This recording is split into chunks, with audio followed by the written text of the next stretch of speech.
This week, we got a peek behind the curtain of how skateboards are making their way to Riders Republic in Season 8. Welcome back to episode 88 of the Riders Report.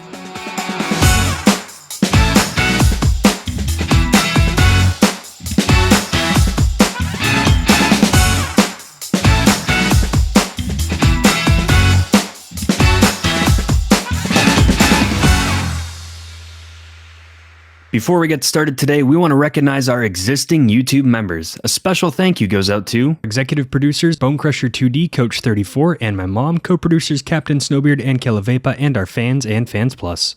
If you'd like to become a member for as low as 99 cents a month and help support our channel, you can hit join below to learn more about perks like early access to the Riders Report, emojis and badges, a members-only video per month, sneak peeks, and more.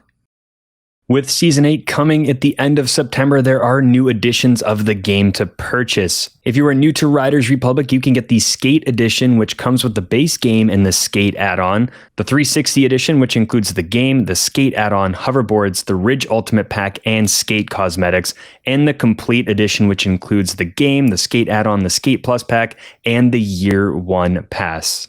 If you already have the game, they will be selling the Skate Plus Pack, which includes the Skate add-on and everything in the Skate Plus Pack, which is the hoverboard, the Ridge Ultimate Pack, and the Skate cosmetics. And if that didn't make sense to you, you can head to the link down in the description and you can see the difference between all of the editions available.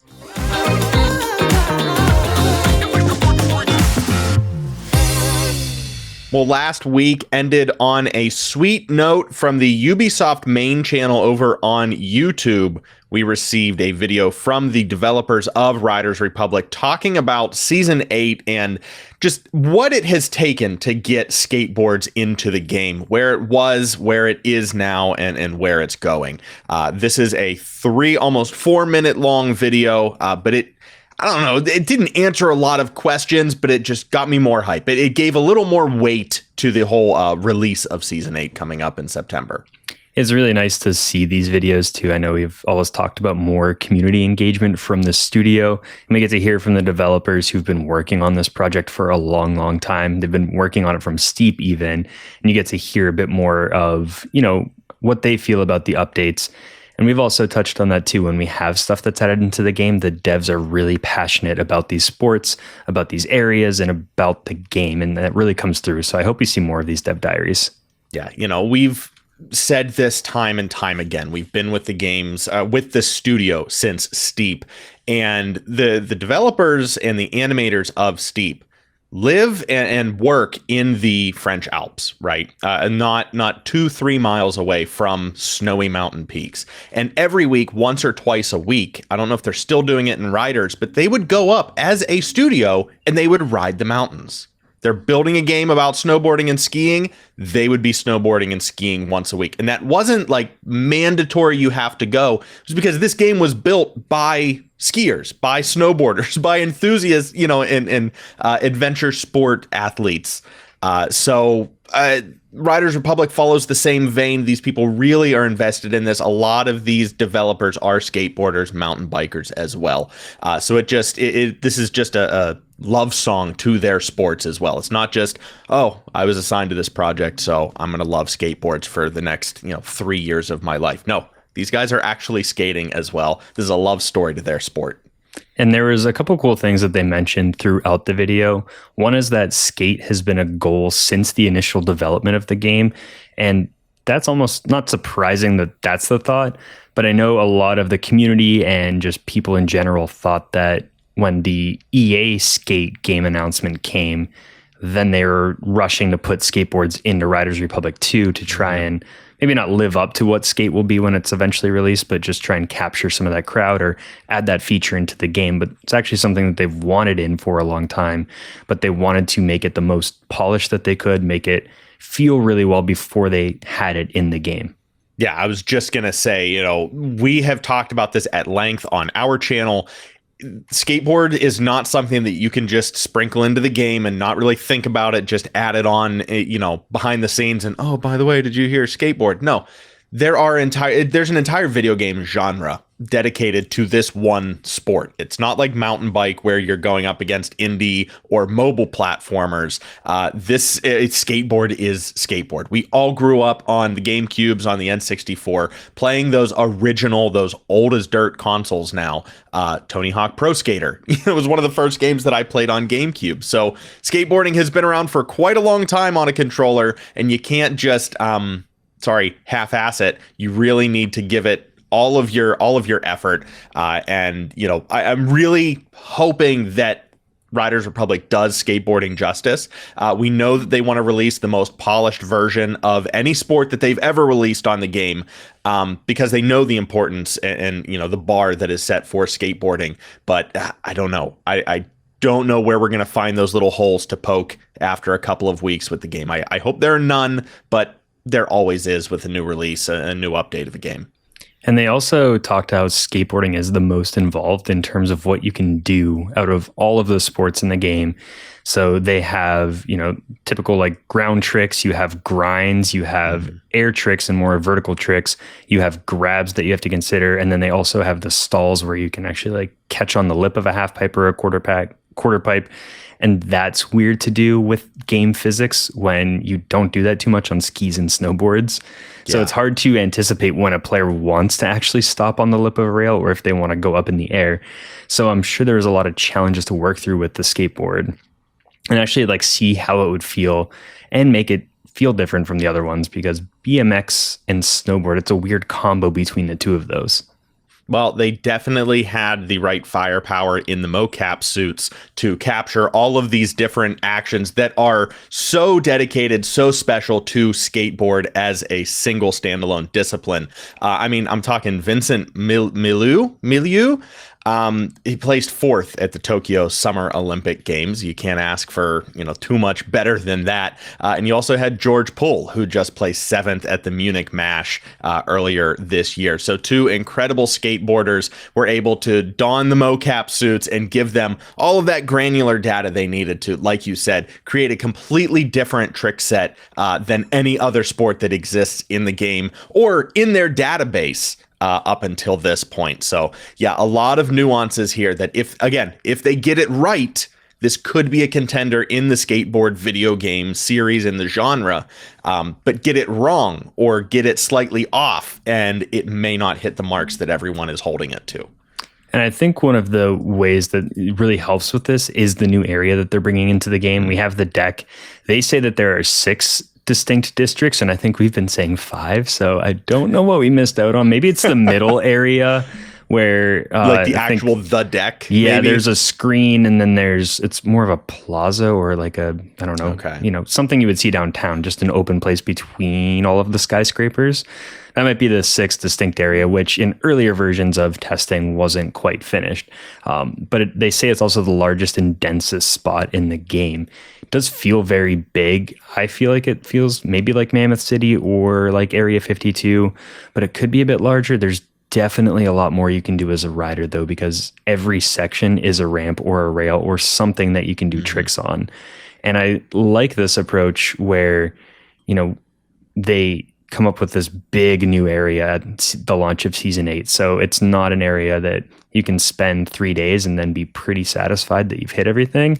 You can spend a lot of time and like actually focus on some parks for a few days.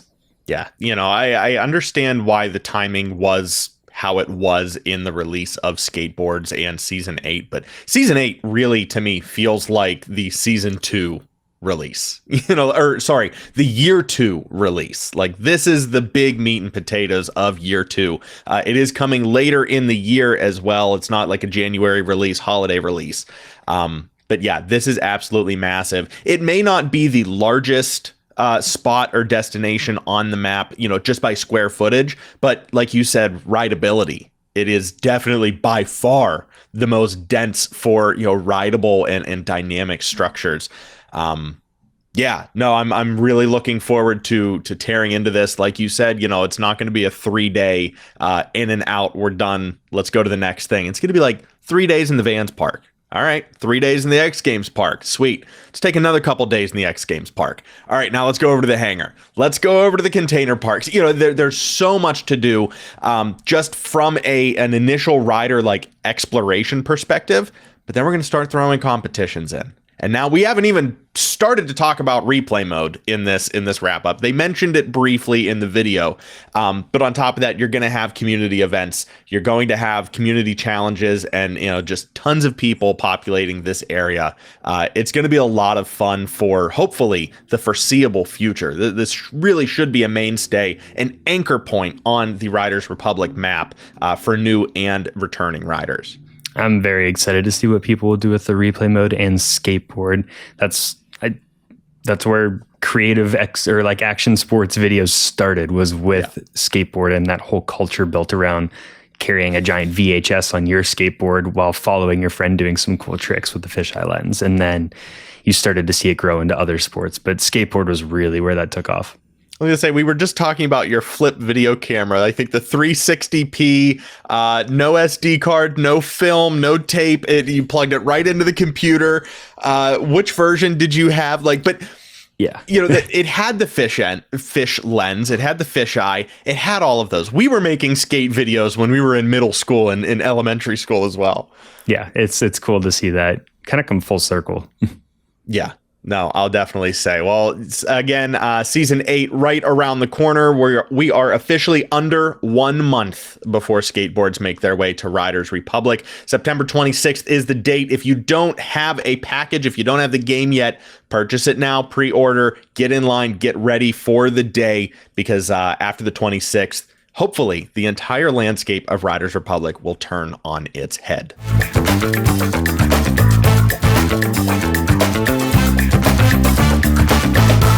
Oh, and one last piece of info from the dev update. Matthew Clavel was wearing something that caught my and Mitch's eyes. If there's any way for a dev to send us one of those fancy Riders Republic hats, please. I think you have our address. Let us know. That is amazing. I mean, it has the Riders Republic. It's a flat brim hat. I'm assuming it's a snapback. But it looks like there's some kind of BMW 3-color stripe across the bill. You can just kind of see the edge of it. But it looks kind of rad, and I would definitely wear it every time we film a Riders Report. So just saying. I know that's way up your alley. Anytime we film something, you're wearing some sort of branded hat, whether it's, F1 or sports or X Games or, racing, whatever. We do have some self-promo, though. We have a post for the first time in about a month over in Discord in the self-promo channel from Jumping Jack with X's in the beginning and the end. And he is just going nice and steezy in tricks battle. Not something you see from super competitive players, I would say, but he's just throwing down some awesome tricks. Yeah, this is a big air, high intensity run. I mean, this jam is just, it's a really fun watch. It's just under 30 seconds. So please, if you haven't already, click the link below. I mean, you saw it on screen, but click the link below. Jump into the Nick and Mitch Discord server, find the self-promo channel, and give Jumpin' Jack some cred over there. Thank you once again to our background footage. Was this you, or was this? This was Wandering Rocks again still, so thank you. Thank you again to Wandering Rocks for our background footage. If you have clips that you want to share with the community, or if you have long form rides and runs that you want to feature in the background of an upcoming episode, you can join us over at Nick and Mitch on Discord. Again, that link is down below. Thanks for joining us for episode 88 out of our first 100 guaranteed episodes of the Riders Report. Special thanks, as always, goes out to our YouTube members, executive producers Bone Crusher 2D, Coach 34, and Mama Bell, along with co-producers Captain Snowbeard and Killa Vapor, and our fans and Fans Plus. And you can become a member just like them too, and you'll get a ton of cool perks like early access to the show, emojis, badges, members only videos, sneak peeks, and more. I know when we did our F1 stream, we had Bone Crusher, Coach 34, my mom, a couple others in the chat, and all of them had these gold 24s next to their name, which was over 2 years of support, so really cool to see. And then we used that to continue working and improving on our videos. If not, though, you can just subscribe and you'll catch everything that we post online, and we are already up to 2030, so it has been booming since we hit 2000, so we hope to see that continue. Yeah, thank you to all of the for all of the continued support. And again, we will be hosting a stream soon. Our schedules are miserable right now. We're trying to find a weekend where something will work for the both of us, where we can sit down and go through the last 11 years. Can you believe 11 years of YouTube history? Between 3 or 4 or 5 different YouTube channels, but we're going to be diving into some old, really cringy content because we hit 2,000 here this month. It looks like, I'm looking at the list, it's like 20 videos, I think, on there. So it's going to be a good one. It's going to be a lot of fun. Stay tuned to that. Stay subscribed and make sure that you have the notifications turned on so that you'll just be notified whenever we go live with that abomination of a live stream. I am still talking, and it is time to go. So thank you. We'll see you in the same place, same time next week for episode 89 of the Riders Report. I'm Nick. And I'm Mitch. And we'll see you on the slopes.